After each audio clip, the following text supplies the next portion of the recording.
We're swinging it right back around to Pink Floyd. We're going to be listening to Wish You Were Here, the entire album today. But in the spirit of keeping things loose and free and exciting and fun, we're going to do something a little bit different. Our first song on here has 5 parts, and the very last song on side 2 has the same title, Shine On You Crazy Diamond. and instead of parts 1 through 5, it says parts 6 through 9. My idea is we're going to listen to the whole album non-stop and then listen back a second time and kind of break things down and have a little bit more of an analytical eye. But the first time around, we're just gonna take it in. I don't know, we're just doing something different. If it doesn't work, we'll just leave it at this video, but Why not try something new? Why not just live a little? so let's just discuss that lineup really quick since we're not gonna break during the listening. Side 1, we've got song number 1, Shine On You Crazy Diamond, parts 1 through 5, and the lead vocal is Waters. And closing out side 1, we got song number 2, Welcome to the Machine, and our vocal is Gilmore. Kicking off side number 2, we've got Have a Cigar, lead vocal Harper. Then we're going into Wish You Were Here, lead vocal Gilmore, and we're ending on Shine On You Crazy Diamond, parts 6 through 9, and our vocal is Waters once more. So here goes everything.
I definitely came into this as one person and I'm stepping out of it as a completely different one.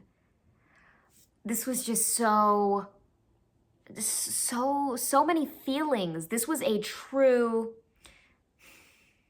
adventure. I was gonna say roller coaster, but that doesn't quite nail it. I feel like with the instrumental that carried on in the beginning and in the end, it felt as though we were pulled into a dream. And then between each song, we had these bridges, or it felt like, you know, when the music would swell, sometimes it felt like a takeoff type of sound, and sometimes it hit me as like a portal door opening and the light shining through it, inviting you into this other world. It felt like we kept going to different sections of different dreams. We kept being transported. This was definitely a transportation vehicle of an album, drenched in nostalgia and this general longing, reminiscing feeling. It was so beautiful. I really clinged on to lots of themes throughout, musical themes. There were a lot of beautiful moments, beautiful musical lines. I distinctly remember one section, I hope I can find it back when we listen to it back, where every single instrumental line had a different note value for every note that was playing. So we had some notes playing in halftime, some notes playing, like we had half notes, we had eighth notes, we had every type of note playing with every different instrument. Wish You Were Here, the song, struck me right in the heart, and I'm still bleeding a little bit. I'm healing that wound because that just left me with nothing. This entire album left me,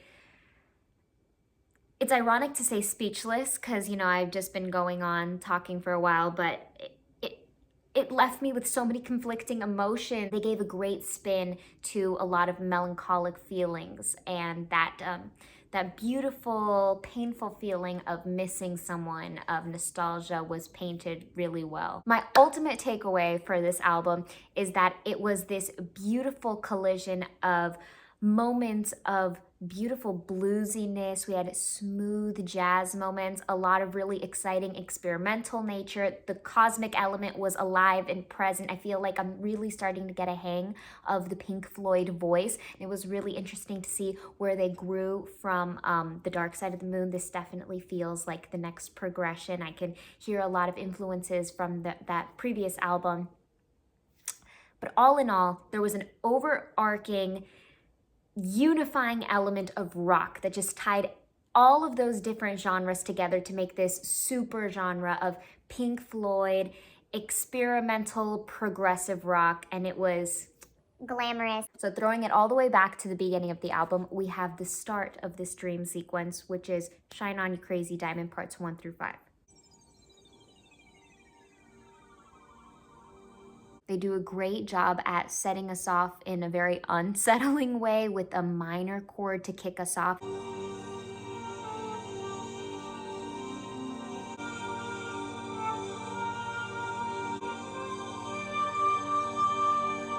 And we have the collision of all these sounds, like we have the sustained higher notes, and then we have like a twinkling sound in the background, and every digital element kind of adds to that cosmic and spacious feeling.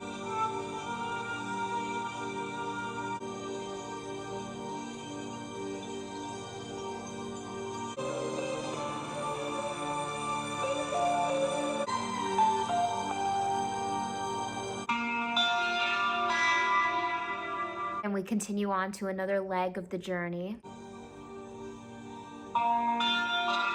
And the inclusion of this electric guitar adds this very bright and piercing quality. Even though it has a bit of heaviness, there is weight to each note that's played. Dun, dun, dun, dun. Ah. It felt like up until this point we were kind of drifting aimlessly, and this kind of gave us a sense of direction, like it placed our train on some sort of celestial tracks. And that percussion, the way that it swooped in, right? Like we had that rumble into a growth, into an explosive moment. So satisfying, so gratifying, just so beautifully and strategically placed.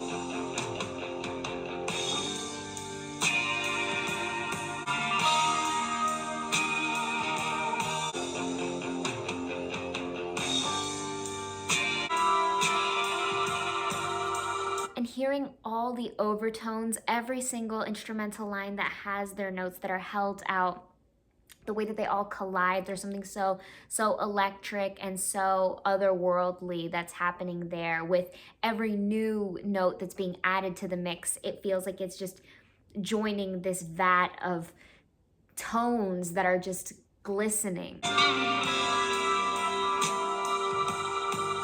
And we gotta hand it to the organ for always delivering in those moments, for always granting us those beautiful overtones that really do meld with everything so well.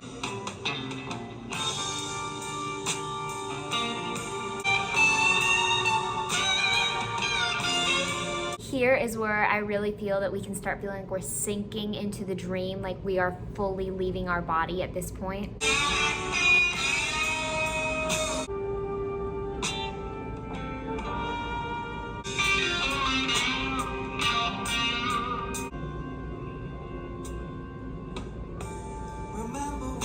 When the vocal is finally introduced in this beautiful masterpiece of a song, I feel like is when we finally get to part cuatro.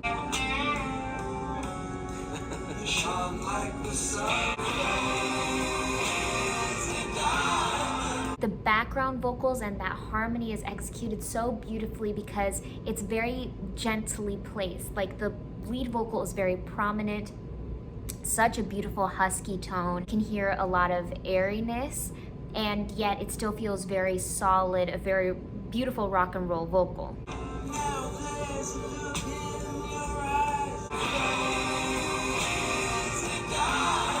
And an important ingredient to the recipe of that grand, delicious moment is that along with that harmony, you know, aiding to that, we have a seventh that's slipped in there that makes that moment all the more beautiful and glorious.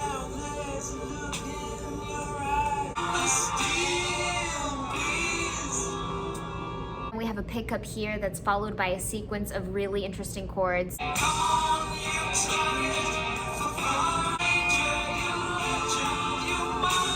In the mix, we had a diminished chord, and then it allowed for this musical staircase that was a little bit terrifying.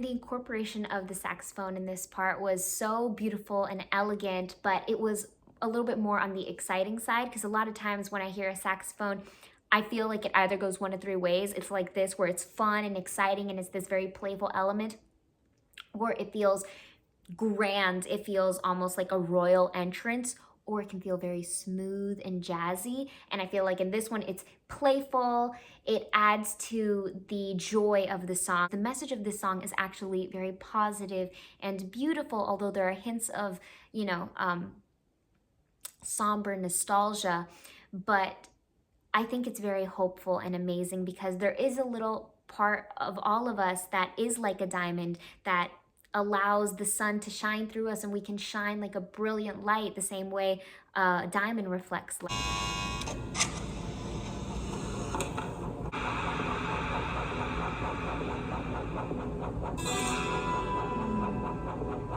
That beautiful strum gets me, and I love the collision of all these external elements.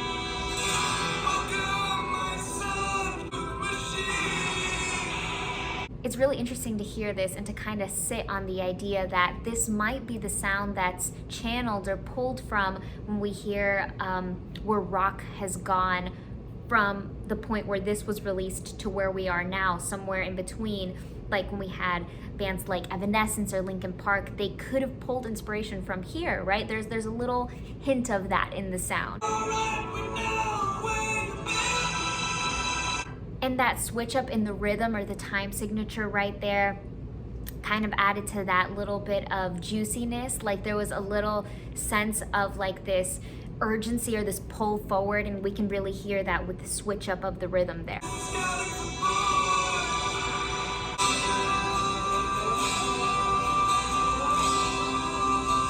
I love that upward sequencing or that scaling right there.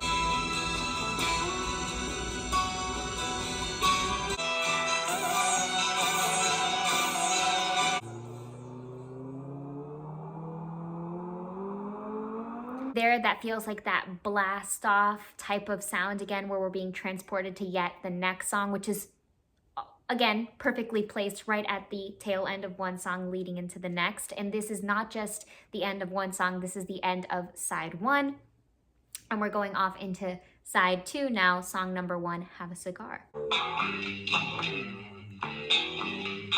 Now we're in a more bluesy, funky zone. That's what made me fall for this song the first time around as well. My favorite part of the song is that theme right there.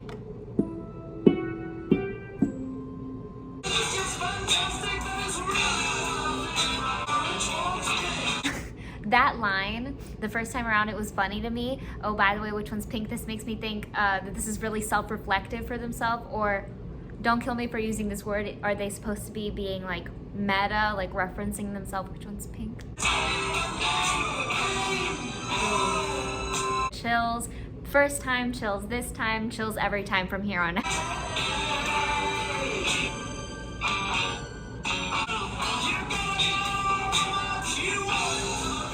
And those parts that really suck me in with this one are the ones where you can really hear the percussion just break through. The drums, I think, really melted me in Have a Cigar.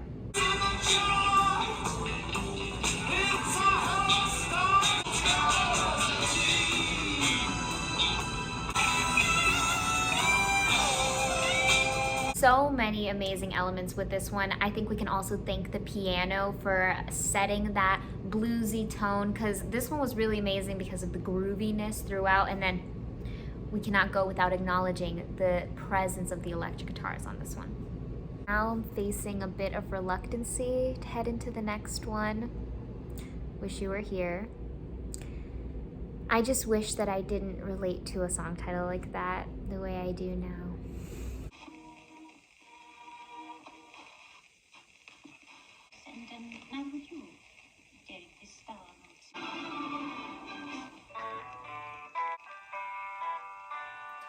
So before that guitar kicks in, we have that intro that was a little bit confusing but really entertaining for me, especially the first time around, but I think I understand it a bit more now. At first, it sounded like flipping through channels, or more so like going through a radio, because you can kind of hear like that fuzzy, staticky radio signal going on in the background, I think even as the guitars are introduced. Like a little scrunchy noise that you can hear over top.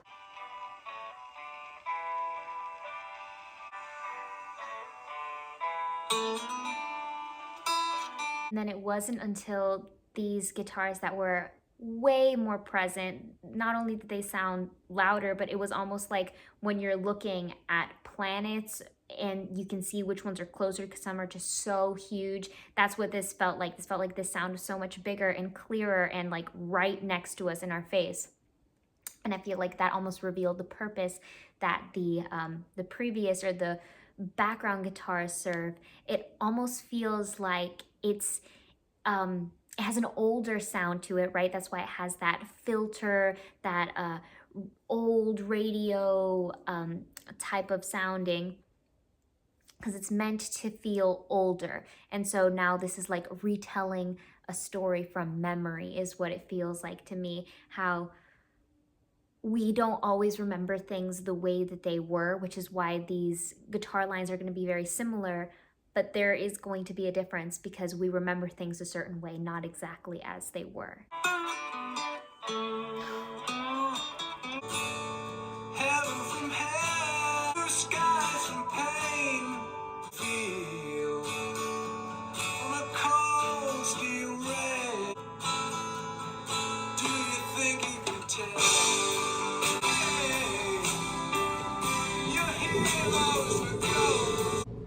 I don't think that I fully understand what that line means. Did they get you to trade your heroes for ghosts?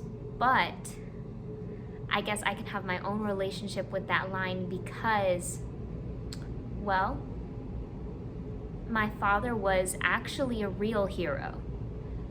And he was my hero. But he did actually some heroic stuff that, honestly, I probably will never, ever do in my lifetime. But Now my hero is a ghost, so I guess I did trade my hero in for a ghost. It's just the same person though.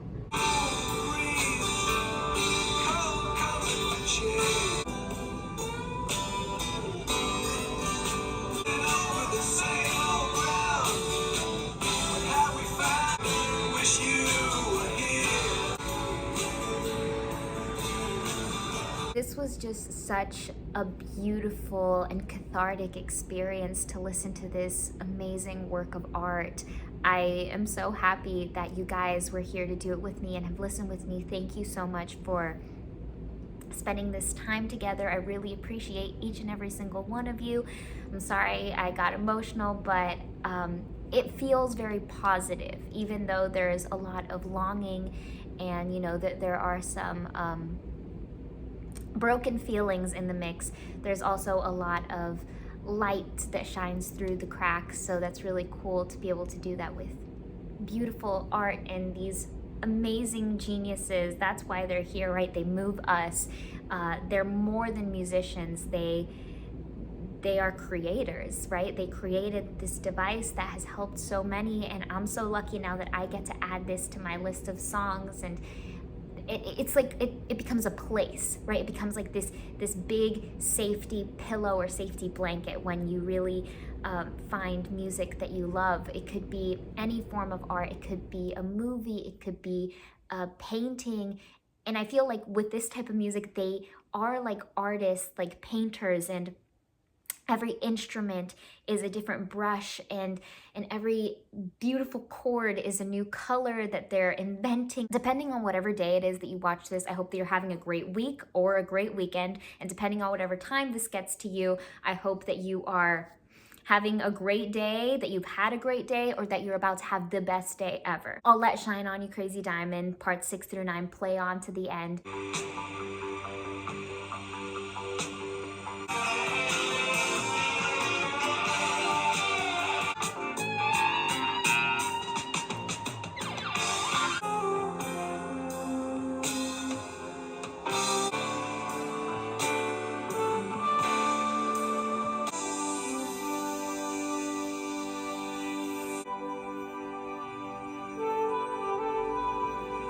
And with the closing of the album, it feels like we're waking up from that beautiful dream. And now we're off on our merry way. Make sure you remember to take care. And if the sound of your own wheels is driving you crazy, take it easy.